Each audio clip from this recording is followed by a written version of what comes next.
Hello বন্ধুরা, আজকে আমরা বানাবো ক্যাপসিকামের পরোটা। তো এই যে আটা নিয়ে নিয়েছি, এর মধ্যে তেল দিয়ে দেবো একটু।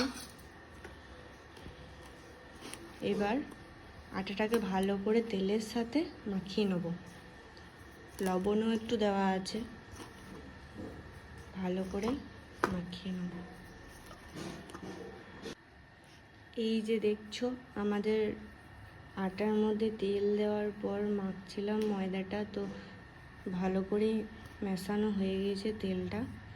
এরপর এর মধ্যে জল দেবো একটু একটু করে,